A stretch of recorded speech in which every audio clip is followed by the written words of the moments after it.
Every haunted place has a story with a dark past. This is Ghost Encounters Podcast.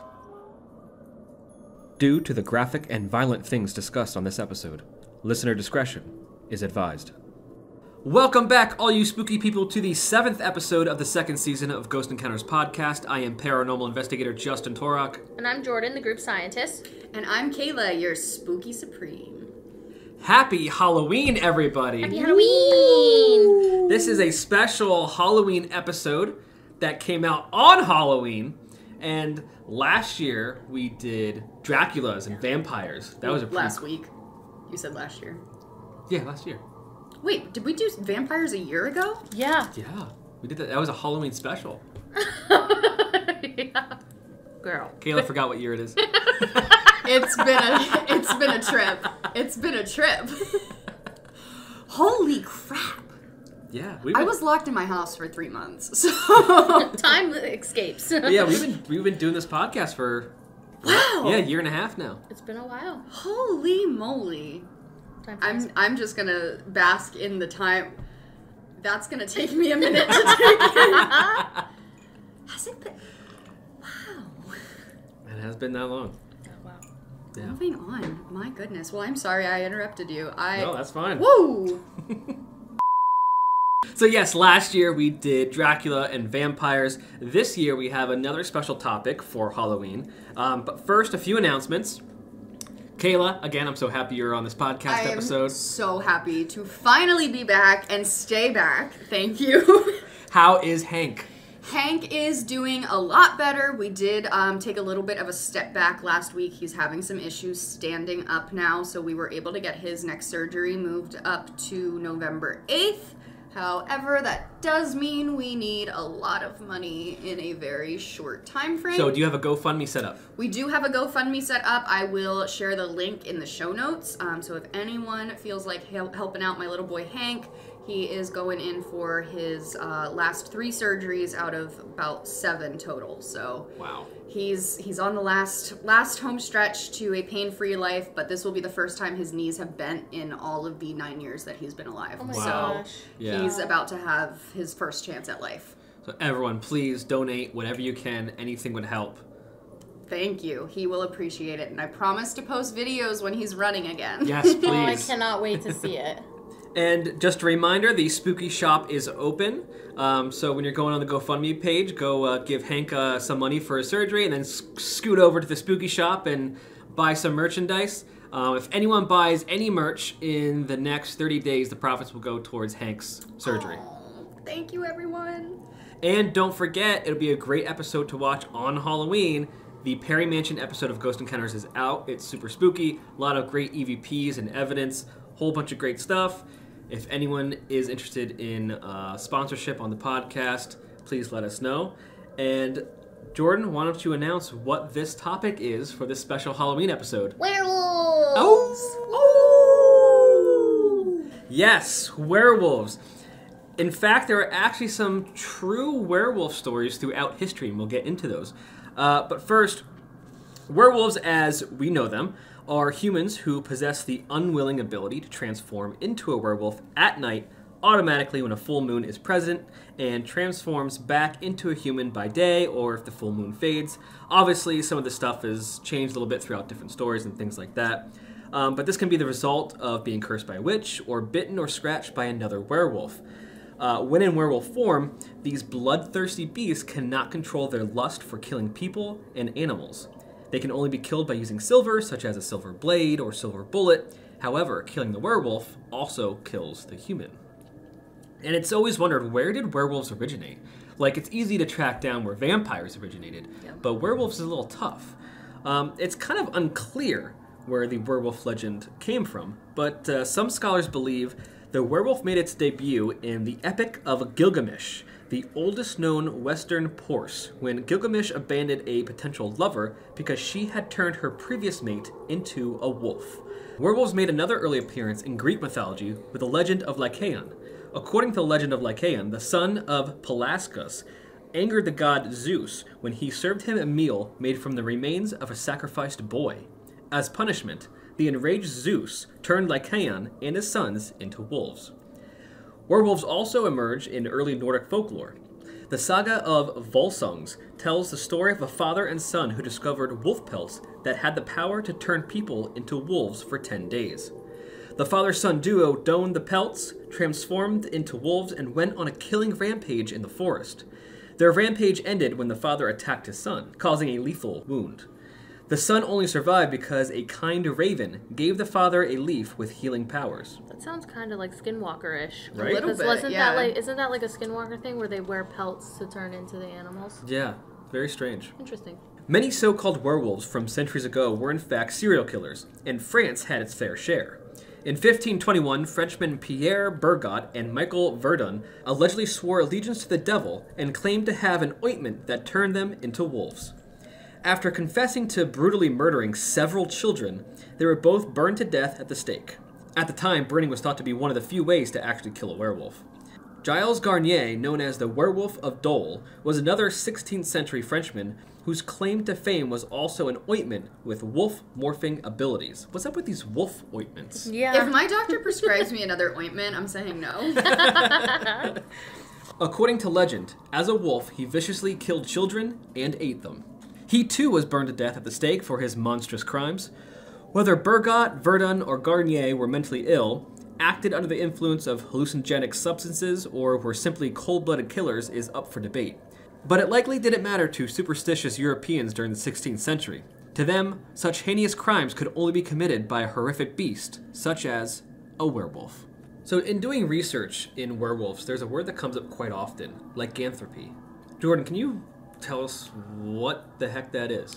Before we get there, I want to say, going off of what you said about werewolves, another way that werewolves can be turned is drinking rainwater out of a wolf's paw print. Like What? a footprint. Yeah, I was looking up some That's stuff. really cool. Yeah, when I hate was when looking, I accidentally do that. I was looking into all this stuff, and there's actually like really funny ones, like drinking downstream from wolves, eating wolves' brains, Oh. having dreams you are running with wolves, sleeping under the full moon on a Friday night with the moon shining directly on your face. Well, I've done that already. Yeah, exactly. And picking a rare white flower in the Balkan area, and finally, this is my favorite one: having sex with a werewolf. Oh, no one wants to do that. No. Oh, I was- Big no. It's a hairy mess. Oh my gosh, Justin. But yeah, so the difference between a werewolf and a lichen is that werewolves can only change during a full moon, and lichens can change at free will. Ah, Yeah, lichens are stronger than werewolves. Killing a lichen is like, you have to use a lot more force. It has to be completely different. There are a few key differences between werewolves and lichens. First being that lichens have more muscle mass than werewolves, who tend to be more weak in comparison, which I guess in this world you would want to be a lichen. okay. Yeah, because then you can change at will. Yeah, true. Lichens completely control their body when they transform, whereas werewolves can control their transformation or actions. Right. Lastly, lichens tend to be smarter than werewolves. Lichens are a human-wolf hybrid. Mythology states that lichens cannot transform into werewolves completely because they retain human form, which makes them half human as well as half wolf.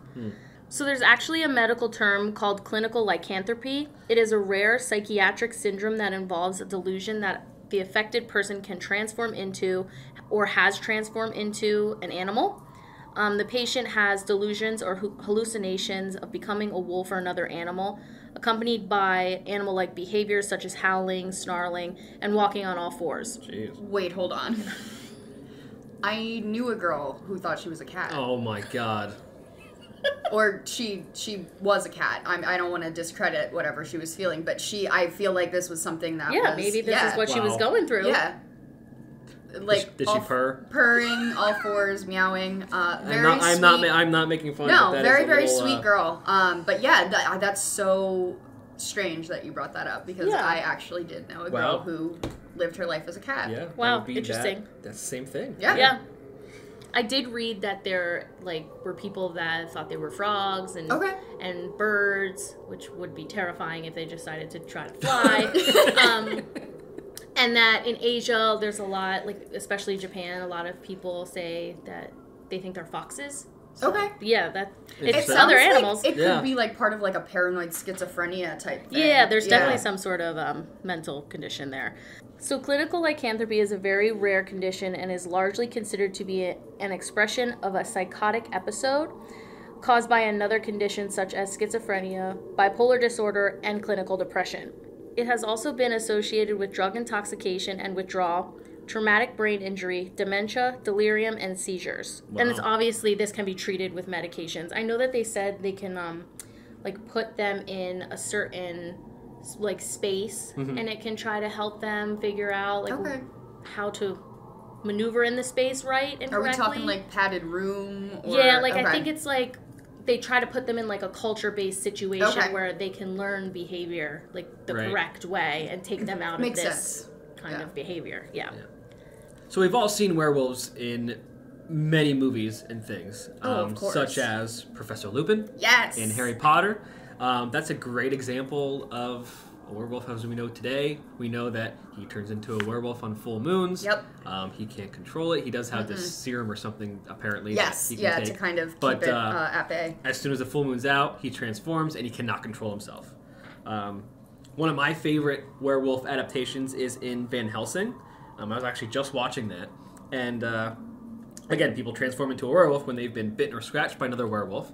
And when the full moon is out, they can't control not turning into a werewolf. And they will actually even turn back into a human if the full moon is covered by clouds. Oh. Yeah. So the whole moon has to be out. Correct. Okay. Yeah. And werewolves are in Underworld, too. Right? Lycans that Lycans. we were talking about. Well, they have the werewolves. They have William, who was the first werewolf, and he's, like, permanently a werewolf. So they kind of have him locked up. And then his, like, kin, whatever you want to call them, they're the werewolves. And then there was the mutation of Lucian, which is the lycan. So he was, like, the first lycan in the movie. Wow. Yeah, so they had a bunch of variety there with what they could use and work with. Those movies are freaking fantastic. Yeah, I don't think I've ever seen them. Oh my god, they're so good. Also, I saw Rise of the Lycans in the movie theaters with my mom. This is going to shock everyone. I've never seen Teen Wolf. Ooh. That's another one that's freaking amazing. I've seen some episodes, but I know Jordan's watched it Oh my god. all the way through. And my sister seen an Paige, episode. we're obsessed with it. So, the Teen Wolf show, do they transform at will, or is that full moon too? they are full moon, but they can use their abilities kind of whenever they get like pissed or angry and stuff like that. So that werewolf strength and things like that are always in them. Yeah. Apparently? Yeah. Okay. Yeah. And then they talk about the ranking system with werewolves, like alpha, beta, omega, and stuff like that. So these are obviously pop culture references of werewolves, but throughout history there have actually been real stories that have to do with werewolves. Jordan, why don't you start us off with our first true werewolf story? Which is really cool because they actually use this one in Teen Wolf. Oh, wow. Yeah, and they use it for like a whole episode where there's like big-ass beast comes and it's absolutely fucking terrifying. Oh, that's awesome. So that now that it's like actually in history, I was like, I definitely want to do The Beast of Jevadon. I thought that was a super cool story in the show, and it actually has a super cool story. And Very cool. Killed a lot of people. Well, damn. Walk us through it. Yeah. So between 1764 and 1767, a mysterious creature called the Beast ravaged the rural region of Gévaudan, France. Most descriptions of the period identify the beast as a striped hyena, wolf, dog, or a wolf-dog hybrid. The victims that often were killed by the beast had their throats completely torn out. Holy shit. Yeah. Damn. And the beast was a big bitch, too. The beast was first spotted by a woman tending her cattle in the forest in June. Her bulls scared it off, but not long after it attacked and killed a 14-year-old girl. Oh, no. Yeah, which is pretty crappy. But yeah. Over the ensuing months, sightings and attacks continued. The number of victims differ according to a source. And I mean, like, they don't just, like, differ. They, like, really differ. Okay. So, in 1987, a study estimated that there were 610 attacks total. 500 deaths, while 49 victims were just injured, and 98 of the victims were partially eaten. Partially eaten. Imagine just finding people, body parts everywhere. Other sources claim that the animal killed 60 to 100 adults and children and injured more than 30. Another source reported that there were 210 attacks in all, 113 of which were fatal. So that's like, it's pretty much, no matter what, there were a lot of fatal attacks. Yeah. No matter which And those way numbers they cut. do differ quite a bit. but Yeah. Yes. Still, yeah. that's still a lot of attacks. Yeah. In 1765, King Louis XV said that the French would help slay the beast. So basically, they got like a bunch of like professional wolf hunters out there. Right, this is a Like, cool just- story. Like, literally, yeah. they're like, oh my god, we gotta kill this thing. And they got like Yeah. all these professional people to go out and hunt the beast. Yeah, it's crazy. That's why they probably put it in a lot of movies Yeah. and have made movies about it. But even though the professional wolf hunters were out there and everything, it didn't really stop the killings. It wasn't until a local hunter shot and killed the wolf in 1767 that the attacks were declared completely over. So nowadays, it was thought that the Beast of Gévaudan wasn't a single wolf at all, but many individual wolves, which we know wolves are in packs, Yeah. Yeah. like Kayla said previously. Yep. When France went on a wolf-killing rampage, which is terrible, Yeah. these wolves were slain one by one until there were none left, and the attacks God. obviously decreased. So killer wolves weren't unusual at this time, and according to historians, around 7,600 people were killed by wolves in France between 1362 and 1918, which is fairly recent.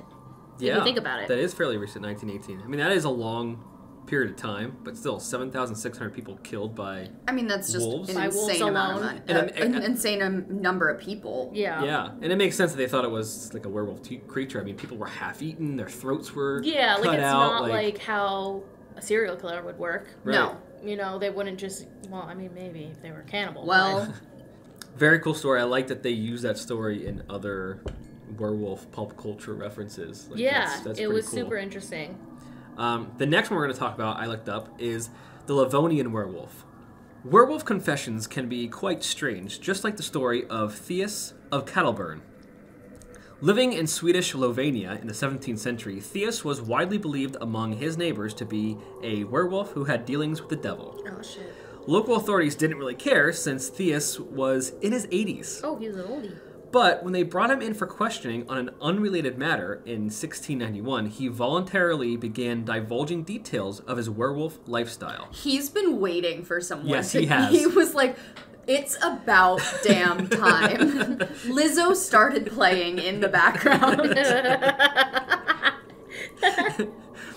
According to his account, Theus had given up lycanthropy 10 years prior to his appearance before the judges in 1691. He just gave gave it up? He Apparently, just said, not he for me said anymore. 10 years ago he gave it up. Like it's a bad batch of like drugs. I gotta give it up. He said, I gotta this, give it up. this is not me. I'm sorry. That's so great. Okay, sorry, Justin, keep going. Before that, he and other werewolves would change into wolves on St. Lucia's Day, which is an important holiday celebrating light during the long, dark winter, especially in Scandinavia. Pentecost, which is a Christian holiday which takes place on the 50th day, the 7th Sunday after Easter Sunday.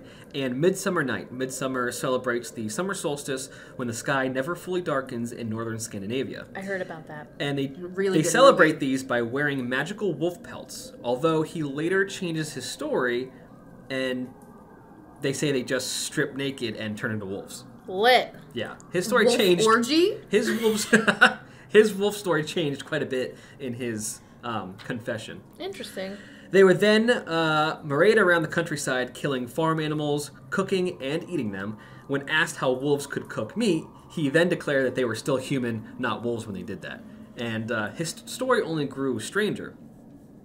He claimed that wolves were the agents of God and would travel to hell to battle the devil and his witches, bringing back grain and livestock the witches had stolen. Hey, that's a And pretty then good eating theory. them? That's Yeah. a pretty cool theory. In fact, he said he had done so just a year earlier, contradicting his earlier claim that he had renounced lycanthropy. When it was revealed that Theus was not a devout Lutheran and indeed practiced a form of folk magic involving charms and blessings, the judges ordered Theus flogged, which means like whipped and struck in a form of torture, Yep. and exiled. What happened to the strange old man after that is completely unknown. Oh, wow. Oh, I really like that story. That's I like how, interesting. like, they put Christian into it and, like, Scandinavian Yeah. things into it. Like, but this that was old man, like really- you said, he was just waiting for his chance to Yeah. tell He people really about was. his wolf lifestyle. I really I like don't know that what story. he expected back in that time. when he I don't. confessed. That's like just waiting to tell someone you're a witch. Don't Yeah. do that. Exactly. Hey, at least he only got flogged. You know, they're just like, Yeah, Only? they could have just burnt him at the stake. yeah, they could have True, killed him I Yeah. guess. Yeah. and exiled. So we have another story. Yes. Kayla, what did you look Right. up? So I have the Wolf of Ansbach. Ooh. So in 1685, a wolf began attacking livestock throughout a Bavarian town called Ansbach, which love their pretzels. While wolf attacks were not unusual, as we did speak about this, like wolves are pretty rampant, and like we said, they were much larger. So they did tend to attack livestock and occasionally people in the area. People were living a lot closer to wildlife than they are now. Yeah. Well, when all of these cattle and women and children started being murdered and their bodies just left torn apart all over town, rumors quickly started to spread that these were not just a wolf, but possibly a werewolf. Of course. And later, this werewolf was said to be the burgomaster of Ansbach. So, a burgomaster is, if you've ever seen Santa Claus is Coming to Town, they have the townman who is taking all of the toys from the children. I'm sorry, I don't mean to laugh. And he's like a cross between a mayor and a king. Okay. Like a halfway medium. Right. So he kind of tells everyone what they can do in that town, but just that town only. Right. Okay. Well, he was a dick, okay? Oh. No one liked him. Big, not a fan. Once they decided that the burgomaster was indeed this werewolf, they decided that he needed to be murdered for his wrongdoings. Makes sense. Yes, yeah. But keep in mind, this man was an asshole, and they wanted him dead before they even thought he was a werewolf. Okay. They were like, no, just kill him. He's shitty. We want to kill him. So they tried to kill him. And the theory is that when they were trying to kill him, his soul left his body and transferred into a nearby wolf. And now he's taking his revenge on the townspeople for trying to kill him as a werewolf. That's and crazy. that is why he's eating everyone. People even claim to say they saw him, his name was Michael, at his own funeral. That's creepy. I hope people see me at my own funeral. Right? So, the townspeople decided that they had to take things into their own hands yet again, because clearly it went so well the first time. They constructed what is called a wolf screw, or a wolf pit, and this was just a deep hole in the ground that was lined with like stones on like the walls, kind of like a well. And then the top of the hole was just covered with like leaves, branches, think like Lovely Bones, Mr. Harvey, his little hideout. Oh my gosh. Yeah. So they waited, and they all surrounded, all these little hunter men came out surrounding the hole, and they put a hen in the bottom to lure this wolf to the hole. Gotcha. And wouldn't you know, he fell in because he's a hungry wolf and he wanted to eat the hen. Right. So they all came over and started shooting at him and killed him. Okay, wolf's dead in the pit. But wait, because they weren't going to stop there, okay? Oh god, what did they do? They then decided Michael, this dead wolf, needed to be skinned, have its muzzle chopped off, Jeez. and then place a cardboard-like mask over the face of the werewolf with the Burgermeister's face on it.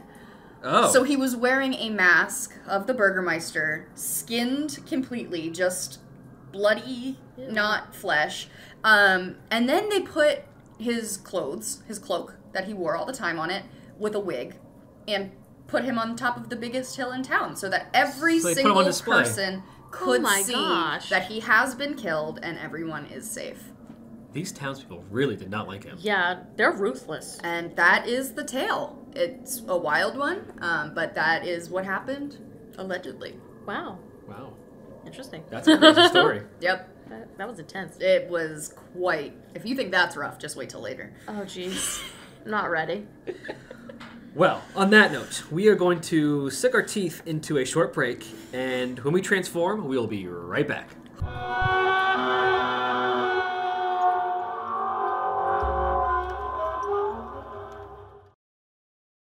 This episode is brought to you by the Colony Meadery. If you haven't tried mead yet, it's alcohol made from honey, and it's the fastest growing alcoholic beverage in the United States. It's all natural, totally gluten-free, and delicious. And one of the best meaderies in the world is right here in the Lehigh Valley. The Colony Meadery has two locations, 905 Harrison Street in Allentown and 211 East 3rd Street in the heart of Bethlehem Southside. Stop in and try a flight of meads, grab some bottles or cans to go, and experience some of the best booze in the world. They've got flavors ranging from tart and quaffable lemon laws and Wu-Tang Cran to cinnamon vanilla series of tubes and even the sweet heat of their mango habanero.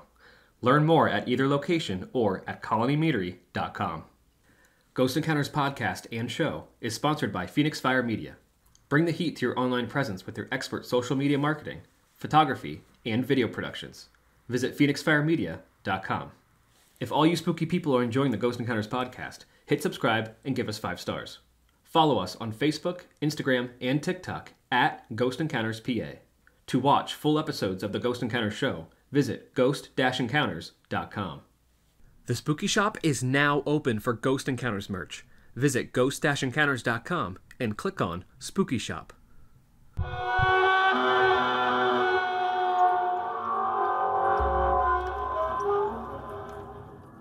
And we are back, but we are still humans, not werewolves yet. Not yet. Kayla, that last story was absolutely brutal. Well, I hope you're ready for an even worse one. Let's get into it. All right. Our next werewolf is the Bedburg werewolf, which takes place in Germany in 1582.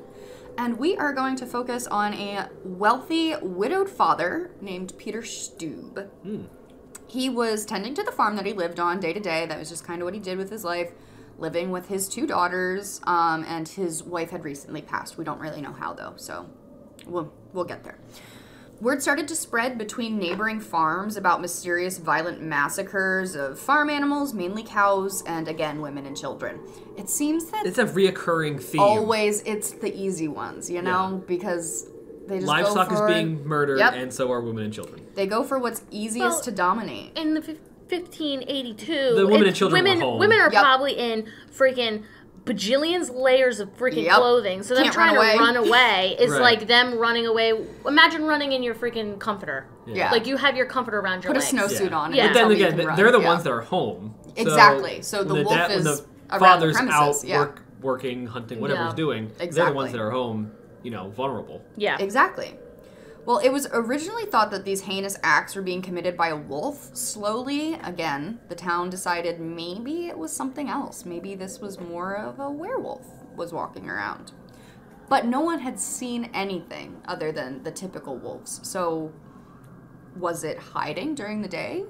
Or was it a person passing undetected? Well, that is exactly what happened, but not how you think. By day, Peter Stube was the loving father of 2 whose wife had passed away, but at night he was covering himself in the skin of a dead wolf and massacring his victims. Oh my god. Peter was one of the most sadistic serial killers there has been to date. Not only did he cannibalize his victims, including the fetuses of pregnant victims. Oh my gosh. Yeah. He strangled, bludgeoned, sexually assaulted, disemboweled, and mutilated his victims. And he left all of the pieces behind of what he didn't eat, of course. Wow. Ew. Yeah. Peter would hide in the bushes and lure his victims by asking for assistance, like Ted Bundy did. And that loving father, forget about it. Peter not only murdered his family... Oh my gosh. He also had an incestuous relationship with his sister, his daughter, which resulted in his other daughter, and his son was also a victim of his wolf-like attacks when he lured him into the woods and ate his brain. Oh my gosh! Shit! We are not really aware of how old the child was, but old enough to walk willingly into the woods with his father, where, the brain was consumed. That's unfortunate. It is really sad, but fortunately, he was caught. Okay, good. Yes.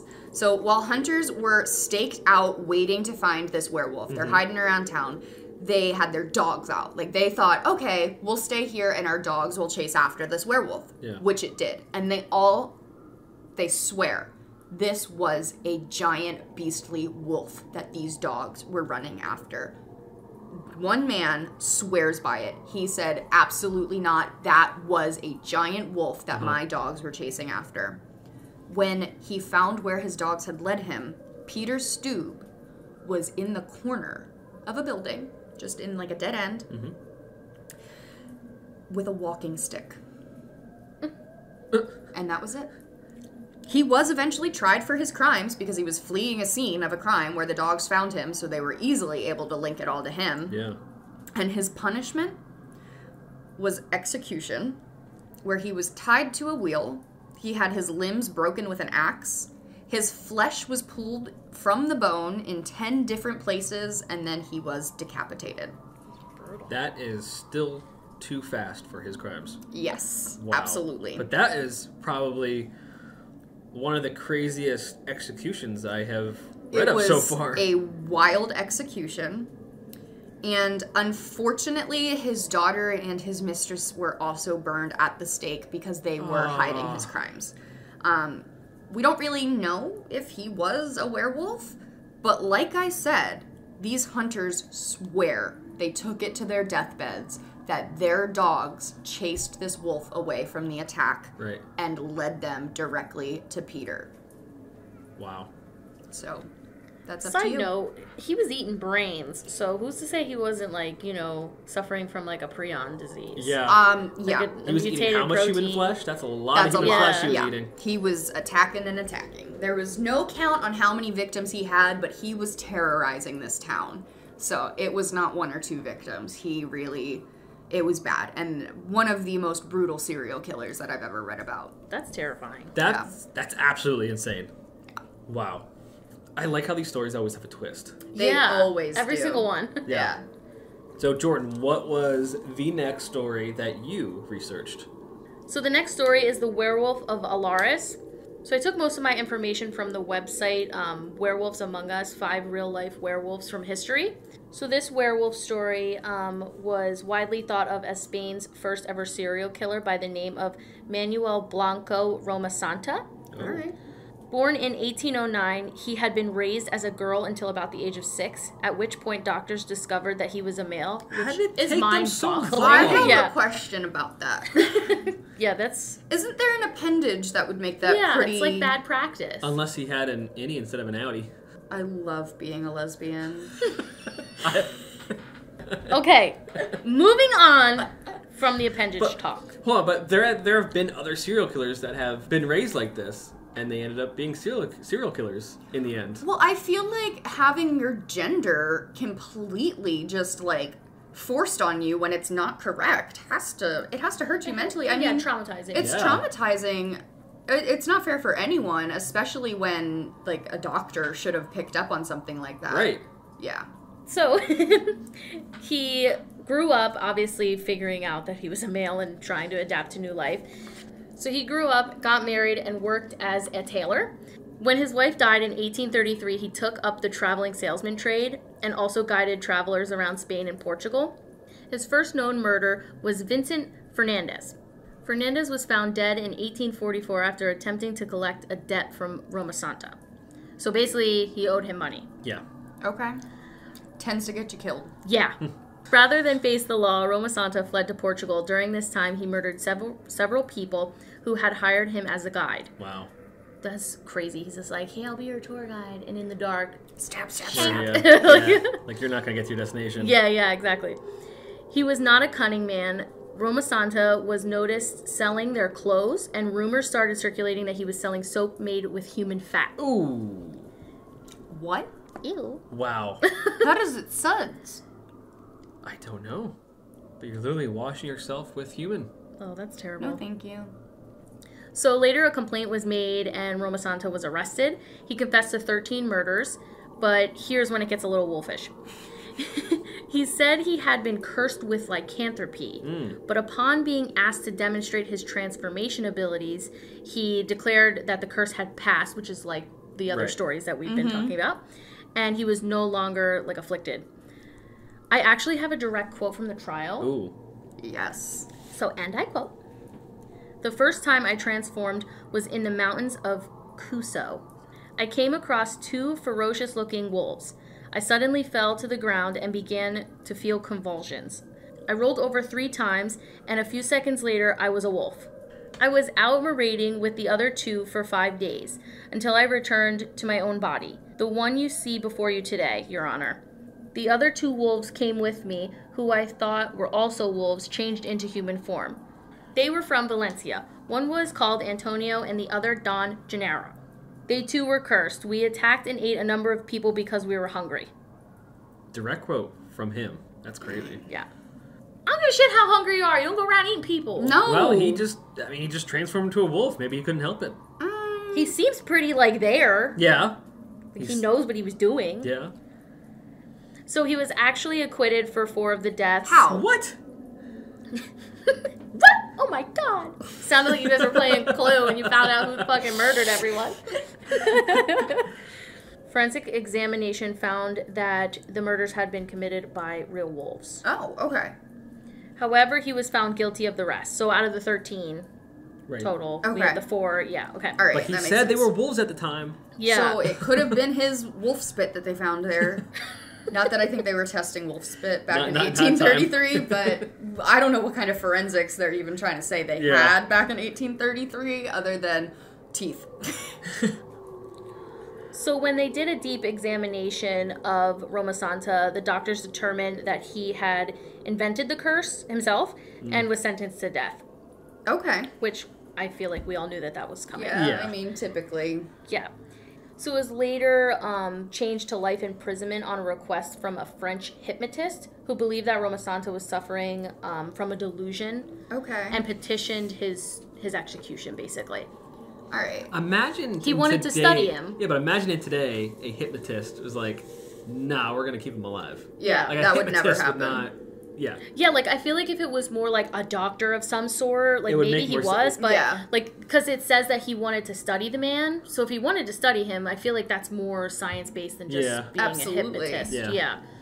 So, a newspaper reported that in 1863, he passed away that year in prison from stomach cancer. So maybe, like, his cancer played a role in something going on with him, like, why the convulsions. Why he was hungry, like, the convulsions, that kind of stuff. Maybe. Yeah. Wow. The next story I'm going to share is about Bill Ramsey, the South End werewolf. Born in England, the first inkling of trouble came when Bill Ramsey was just 9 years old. He was outside in the back garden and began to feel very strange. This was back in 1952, so really not that long ago.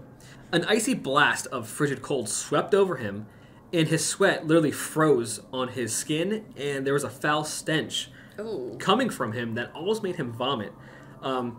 He then gripped the garden fence out of the ground. Keep in mind, this wouldn't even have been able to be an easy task by his grown father. He ripped it out of the fence and started swinging it around wildly, like a madman, and his parents just, like, fled to the house for their own safety. Well, yeah. And then finally, after a while, he calmed down, and then his parents, obviously came out to him. But it's crazy that the strength just, like, overcame him after he got this weird cold that came over him. And nothing happened for quite some time. Actually, for nearly 15 years since that incident, nothing happened. He grew up, got married, and became a doting father of 3. Okay. But the first 2 years of his marriage was plagued by nightmares. He would always awoke in a cold sweat, overwhelmed by the feelings of dread and unease. And in his dream, it was always the same thing. His wife was a few steps behind him, and when he would turn to face his wife, she would scream and run away in terror. In 1967, these dreams ended, but 18 months after that, Bill woke up one night to hear what he thought was the panting of, like, a wild animal inside his bedroom. And he was correct, but it was actually himself. Oh my gosh. But once again, there was a lull in activity, this time for approximately 15 years. It was now 1983, and Bill was out with some friends in a pub. After some drinks, Bill began to feel that icy chill again manifest like it happened earlier in his life. So he went to the lavatory, and when he looked in the mirror, a wolf was looking back. Oh my gosh. I don't like how recent this was. Yes, very recent. In the car ride home, without any warning, Bill began to growl, immediately turned to his friend who was riding passenger with him. Both his hands twisted into claws, and Ramsey tried to bite the leg of his friend.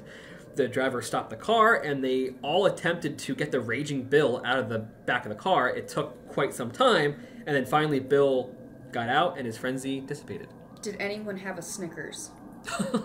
It's like one of those commercials. You're not you when you're hungry. This seems a little bit more deep than just werewolves. Yeah, there's opinion. a lot happening here. He should see a doctor. Yeah. Well, we'll get to that. Oh no. Worse was to come, but not for another 18 months. Shortly before Christmas, 1983, Bill began to suffer from chest pains, and he thought it was a heart attack, so he checked himself into the emergency room of the local hospital. And halfway through a blood pressure examination, He sank his teeth into the arm of the nurse and ran through the ward as a crazed animal. Oh my gosh. Oh, God. Witnesses would later reveal that Bill had hunched shoulders and both hands had curled into claws or talons, and he had bare lips like a rabid animal. Anyone that dared approach was knocked easily down with almost superhuman strength. Jesus. And it took quite a few people to work as a team to finally subdue this rampaging man. A police officer managed to place handcuffs around Ramsey's wrists, but still, this was not sufficient, and they had to use a tranquilizer to end this outburst. The next morning when the tranquilizer wore off, so did this transformation, if you will, that he went through, and after a hearty breakfast, the attending doctor listened to the whole story and recommended that Bill remain under observation. Which obviously, is smart. right? Yes, yeah. However, he was a voluntary patient, and he had the full entitlement to check himself out. Oh, God. So he did so, but he was back within the span of 2 months. In January 1984, Bill had just finished a visit to his mother's when he began to feel an attack coming on. He made it to the same hospital with the same people that were there from his previous visit. The attending nurse was alone with Ramsey in the emergency room and feared for her life. Well, I would too. Yeah. Jinx. When she told Ramsey that she was going to go get the nurse, he just lunged at her. By chance, 4 police officers entered the hospital and immediately circled Ramsey. The officers and Ramsey had a standoff for a few seconds until Ramsey began snarling and growling. They advanced on him, and Ramsey defended himself with quite some vigor. One of the 4 police officers suffered wounds so severe that he ended up in the hospital for another 4 days. Oh my Holy gosh. crap. Yeah. All 4 managed to handcuff Ramsey again. The short walk to the waiting squad car went off without incident, and he apparently calmed down and came to. Interesting. Yeah. Okay. When he arrived at the police station, they immediately summoned the police surgeon. The surgeon suggested that Ramsey check himself into a mental institution. Yeah. But Ramsey decided against it from the fear of stigma and all that stuff with going into a mental institution back then. Since he was clearly in control and rational at this time, they just released him. Oh gosh. Which is dumb. Hey, good Yeah. luck. Then in the summer of 1987, he was back at the police station. This time, however, he was much more public-spirited. Having made a citizen's arrest to a local teenage prostitute, he drove her to the station. The second that he parked his car, she fled into the station because Ramsey, once again, felt that similar sensation. The sweat, the pain in his chest, and just as a burly policeman approached his car, the officer, considerably bigger than Ramsey, started to question him and made the mistake of gently touching Ramsey's arm. And the wolf within him immediately took hold of Ramsey, and the officer was thrown to the ground and was having the life choked out of him until help finally came. Ramsey was so wild it took 12 policemen to hold him down and 2 injections of tranquilizer to finally restrain him. That's how many people it took. He literally had superhuman strength. How do you even become that strong? A werewolf. Oh my God. For the next 10 days, there were countless MRIs, x-rays, psychological tests, but they determined that nothing was wrong with him. Clearly, though, there was an issue that needed to be resolved. Nobody should switch to, mild-mannered, rational person to a rampaging wild animal like that. One thing went in Bill's favor was the visit to London of Americans demonologists Ed and Lorraine Warren. Oh my God. There they are. Here they come. I'm not listening anymore. I love Ed and Lorraine Warren. I know, but I don't think... I'm not going to say what I think. Go ahead. That's okay. The Warrens obtained the opportunity to talk to the Ramsey family, and the Warrens negotiated with Bill Ramsey and finally convinced him to come to their church in Connecticut and undergo an exorcism with their own specialist, Bishop Robert McKenna. Bill relentlessly made the trip with his wife in 1989. The night before the exorcism was due to take place, Ramsey tried to strangle his wife while she slept.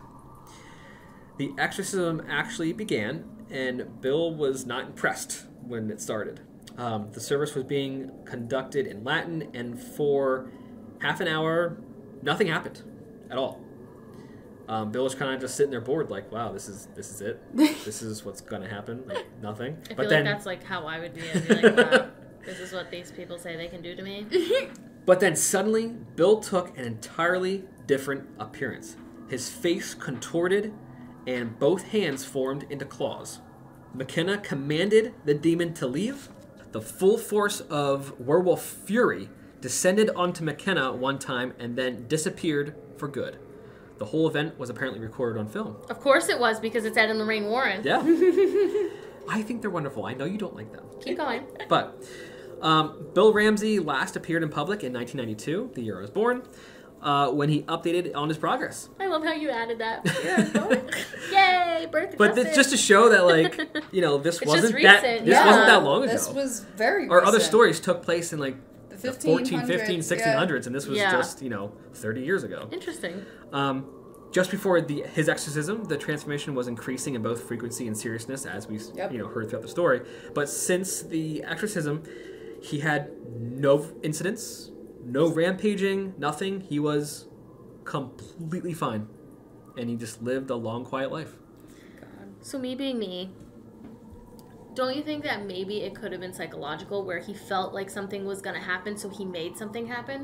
It definitely That's what could I be. was thinking. And now that he thought that he was getting help from renowned demonologists and like paranormal people, like Ed and Lorraine Warren, after the exorcism, he was like, haha, I'm cured. You know what I mean? Like, it's just maybe it was interesting mental. because, like, this story didn't have childhood trauma or any kind of happened to injuries. It was just like this weird thing that happened one day. to him. But speaking of medical stuff, yes, obviously, back in the older days, certain medical conditions could probably be looked upon as being a werewolf. Oh, absolutely. All kinds of things could be tied to it. As our group scientist, why don't you walk us through some medical conditions that could be linked to werewolves? Please. So the first one that I took interest in was rabies. Obviously. Yeah, which we all know rabies is a viral infection that is carried by dogs, wolves, other animals. Like, I know that in our area, it's like in bats and stuff like that. And I think even raccoons. They did like a big sweep of raccoons lately. But humans can contract this disease after being bitten or scratched by an infected animal. Mm-hmm.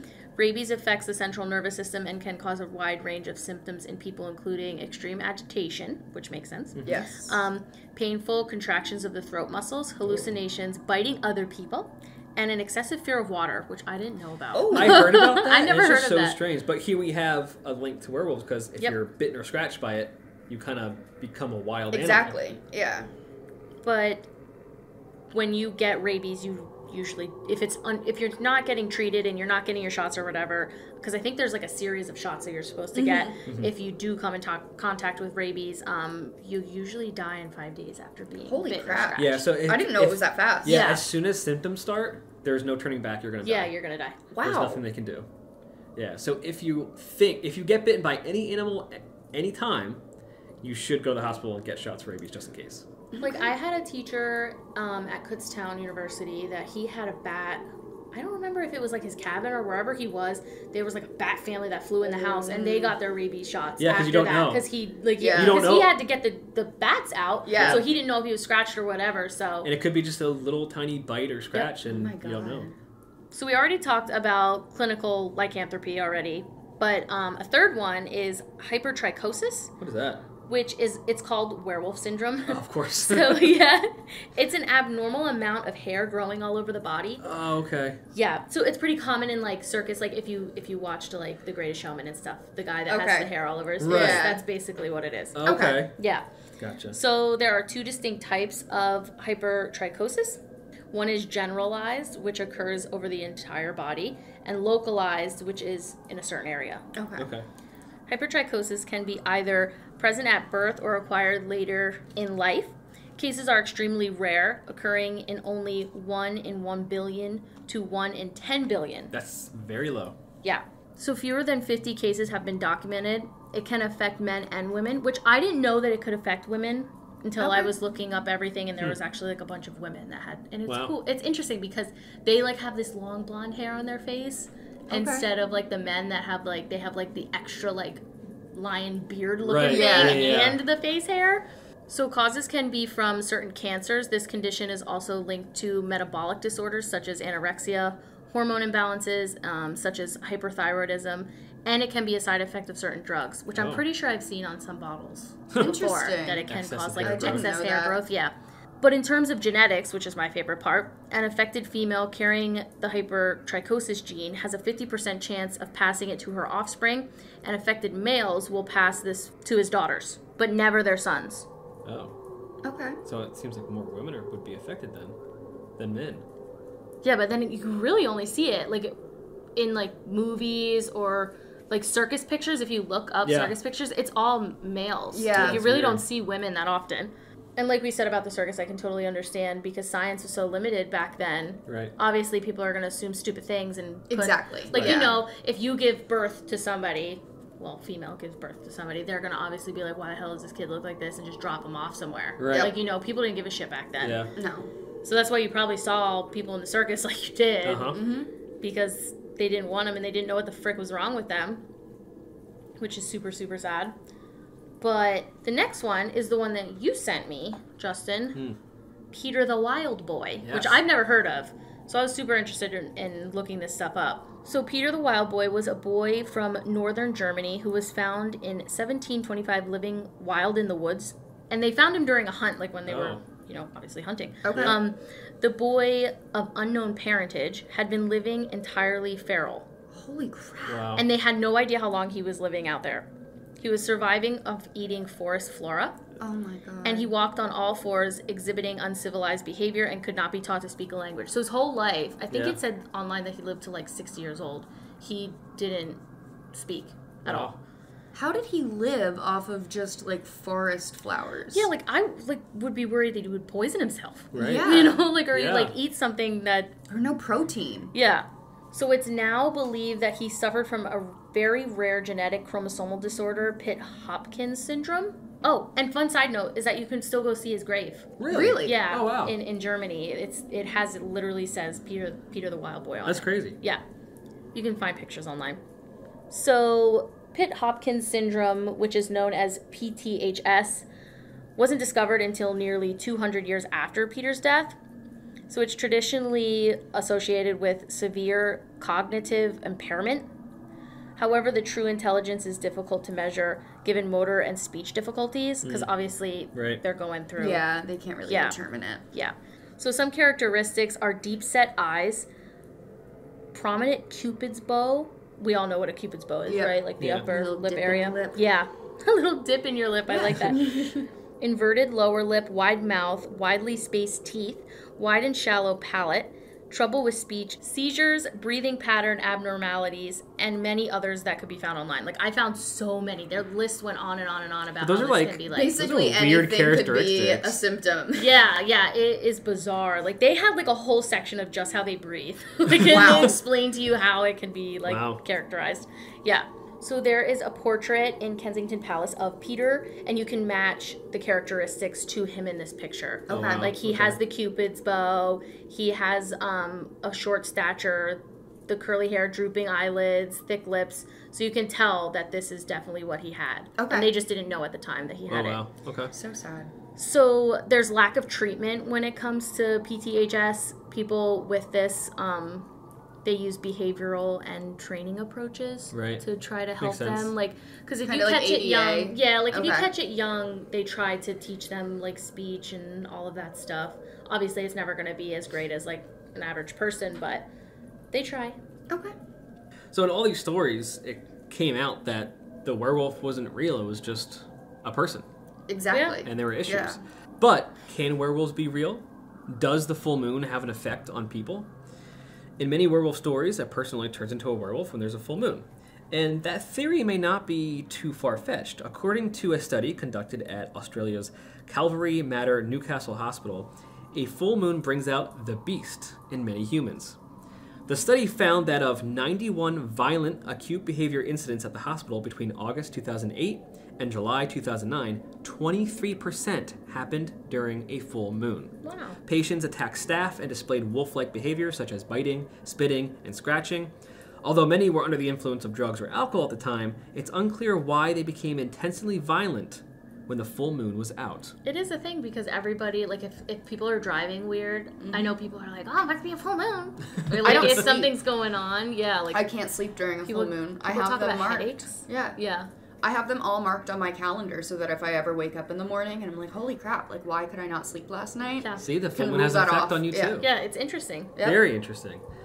Speaking of werewolves, though, Jordan and I, like our big group of friends, we all play this game called One Night Ultimate Werewolf. Which I've been told about, and this just sounds wild. It is one of my favorite games to play with everybody. It's, for those of you listening, if you know what Mafia is, where you're trying to figure out who the traitor is and that kind of thing, it's kind of like that. So you have different cards, and they're different characters, like a villager, there's a seer, a trickster, a robber. There's even a town drunk. There's a town drunk.